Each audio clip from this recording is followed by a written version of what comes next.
being empathic was a, was the most terrifying part of my embodiment. I was like dying from being empathic. Honestly, it really was. Like I actually was injuring myself to the degree where I couldn't function. I got sick. I ended up getting cancer. I think it's all about not knowing how to be my body. And that my body was walking around this like a human sponge without having any clue what I was doing. And that was also causing a whole lot of very abusive, um, violent dynamics around me, in me. I was sick a lot. I was knocked over a lot. I was tired a lot. I was constantly processing. I couldn't ever quite feel right.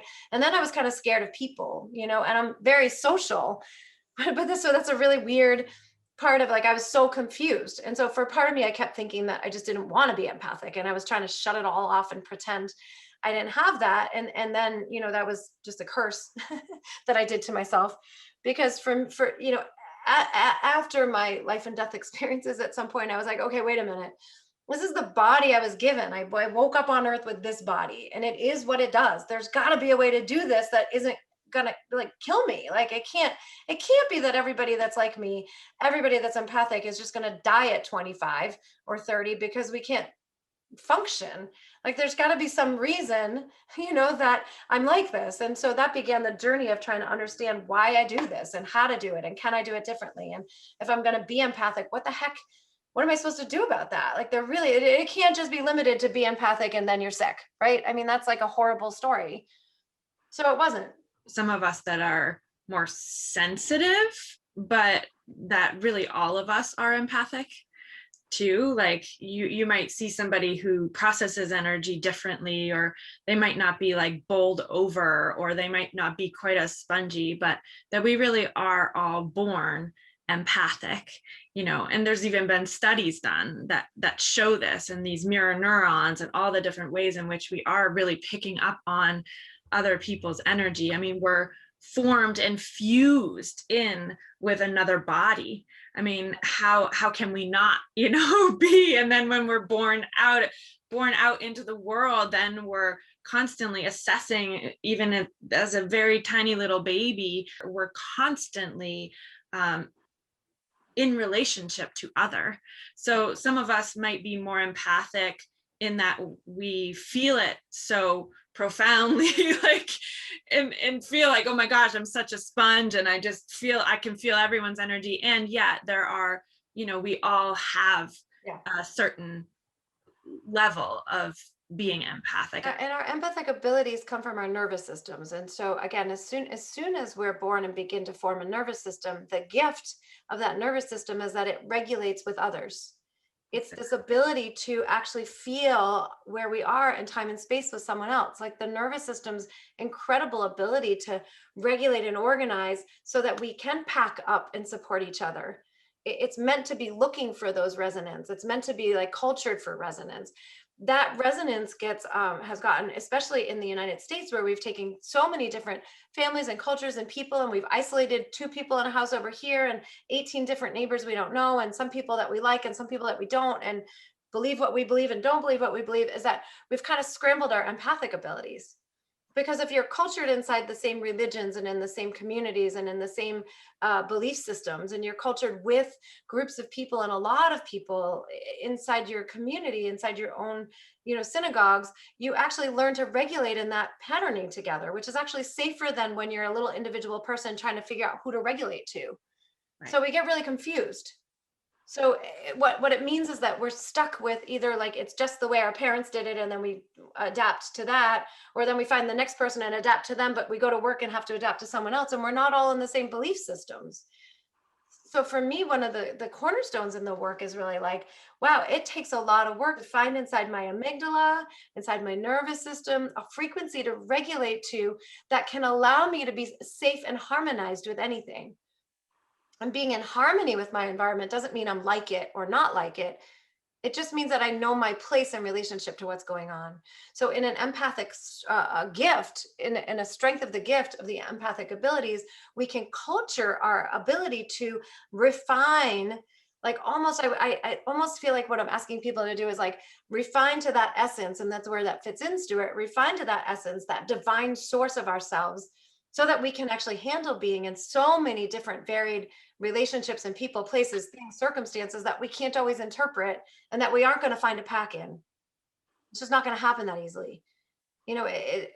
We might want to, but we won't, because then we send, even if we have our children for a while, it works. And then we send them off and they have a different experience, or bring in people that we wouldn't be friends with. And then that don't even have our, it's like, then we're in that same kind of popcorn. So in this moment in time, there's been so many gifts in the way that humans have found the grace to separate out from one another, and learn who else we can love, and learn who else we can touch and be with, and learn how different we can be. There's so much beauty in that. And there's also a lot of risk. And as empathic, sensitive people, what happens is that we get the most scrambled, because we don't know how to exist safely in these environments. There's just too many moving pieces. So we're walking around always trying to figure out what's next, until we just decide to lock in and go compatible with an energy, a person, a situation, which either makes us be the same as them, which can work for a little while, or flips the switch and then we have to oppose them. So that we're fighting with people. And I think that's why there's a lot of fighting going on in homes and marriages and families, where we're having a lot of discontent in the individual relationships. So we can't quite figure it out, because I want to regulate with you, but then when I do, I either have to be exactly like you or the opposite, because compatibility is always either the same or the opposite, right? And learning how to harmonize is a gift. I was just finding my place inside the quirky structures, and if I don't have to be like anyone else, or because I can't, because that person's like that and that person's like that, if I don't have to do anything about that, then I just find my tone. Harmony has discord too, but I just find my place. And when I can energetically find that groove, then I don't have to absorb it into my actual physical form. Then I'm less likely to take more stuff on. Is that making sense? Yeah. It's kind of vulnerable. I really think the way we're living makes this even that much louder, which is, I think, why these conversations have to happen, because we are straddling all kinds of energies all the time without ever having like a communion of energy. I mean, maybe occasionally. And that's why some of us love music, especially live concerts. You go to music and a live concert, and you stand there, and for a moment, everybody's vibrating the same, which is this: I love this music, I love what's going on, and I can just find something. And we like that feeling, whether that's that, or it's like at a play that you go to, or in a structures like that, like we can really like, or if it's church or synagogue community spirituality, singing can do that. It's like it can create this moment of letting everything harmonize for a greater good, because we all have the same intention, which is to love this experience we're having, to be fed by it somehow. That's not happening as much as it could be. Mm-hmm. So what does it take to use your empathic abilities differently? What does it take to be able to mulch and process energy? How do we become first I would say porous, because once we already have this stuff in here, we need to know how to almost like open our pores so that things can sift out faster. So my first job with it was like, if I'm porous, then things are going to come in, but they're also going to go right out. I don't have to get stuck. They just come in, they go out. They come in, they go out. And for a while, that's all I did, until I figured out how to be more occupied. And the vision over time is that I can actually occupy enough energy that I process what's not mine further away. That I just have an energy purification system built in that's 10 or 20 feet around me. That's not a block, not a barrier, not a wall, because those things made me crazy. You put a whole bunch of walls up, then I have to attend to a wall, because if I let the wall down, I'm sick, and then I don't have any attention to do anything else. So I spend all my time coping, right? It's like bubbles, walls, rigid, those never worked. So the first step for me was like porous. It's coming in anyway. How do I turn into either become super porous, or turn into like a hummingbird, where I just evaporate for a second and everything moves off. It just doesn't stick. So we unstick the intensity, and that won't release everything that's not ours. In that intention, it's to release that which is not ours, that's hurting us. Because again, we're always doing this. Sometimes it's good for us. I don't have to try to never take on anyone's energy. That's a crazy thing to do. We're always interpreting through our nervous systems and our energy bodies. The question is whether or not it's causing me harm. If it's not causing me harm, it's adding and fueling into my world, and that's lovely. So what does it take to release what's not ours, meaning what is not required, what's not generative, what's harmful? unvictimize myself and find that potency to say, I don't have to do that anymore.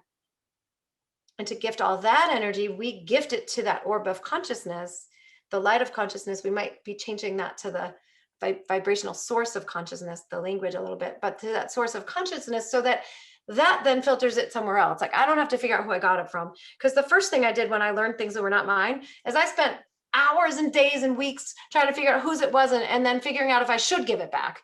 But then I was scared to give it back because I thought if I give it back, you might get hurt by it. And then I was like, oh my God, I think that was Bob's. Oh no, what do I do with this? Oh my God, well, if I give it to Bob, Rainey's going to get sick. Okay, I'll just keep it here. It was like, oh my God, I was making myself crazy. Because who the heck knows if it was even Bob's to begin with? And what am I thinking that I can have that much like linear thought around energy? So for me, it was like, I need to give it back to the God source. I need to just give it back to God. And you know what? Wherever it goes is not my business. It wasn't my business to begin with. It's not mine. I shouldn't have it. And I don't need to know what happens to it. I'm going to give it back and trust, surrender. And when I do that, what I'm saying is that I then am freely surrendering. Now, I might notice patterns. Like every time I'm with Bob, I feel like this. Okay, there's something about Bob's energy I haven't learned to work with yet. That's my responsibility, not Bob. If I can never figure out how to work with it, if I get sick every time I'm with the person, I probably don't want to be with the person, that's my business. If I can't not be with the person, then I better figure out some tools and ways to clear myself out quickly as soon as I have a step away, right? Like then I have to start talking about resources and how to take care of myself in situations I can't change. Some of us have that at work. We just can't change it. And it is toxic for us, and we do our best. And then we have to have our almost like our protocols where we clear ourselves out at the end of our days or our weeks or whatever it is to reset ourselves, because we know we're going to take a little bit of a hit, but we have to. It's just part of life. Just to give a little bit of a sense of like, yeah, it might be you feeling somebody else's feelings. So it could just be like someone's sad, you can feel their sadness, right? It could be that you're in a looping thought, and that might actually, in fact, we've been in the kind of knowing that if it's just a looping thought over and over and over again, usually that's a sign that it doesn't belong to you. And we hear it in empaths because people say, so-and-so dumped a whole bunch of energy on me, or I walked in the room and they threw this stuff at me, and oh my God, they're just pouring all their crap on me, or so-and-so is like, I hear it all the time. I can't even almost remember it because I don't think in this way anymore. But I hear all the time this experience of like, I went to the store and that person just like totally dumped their crap on me. And then I came out, and then we're victimized. And then we go home, we're like, oh my God, that jerk at the store. And then I told my brother, and then he was an ass to me. And then he's dumping all kinds of crap at me. And the next thing I know, I'm feeling like shit. And everybody basically dumped their shit on me. Well, you know what? Actually, people do that. But the reality is that we have to feel and be responsible for what we do with what comes at us. That's our job. That's my job to know. It's nobody else's job. Like if I am going to be in a situation where a lot of crap is going to come at me, I need to figure out how to filter that, how to work with that, how to shift that, how to change that, how to be responsible for myself. That doesn't mean we're never victimized. People can be hostile. Someone can start screaming at you. That's a lot of intensity. It's still my job when I walk away to figure out how to restore myself.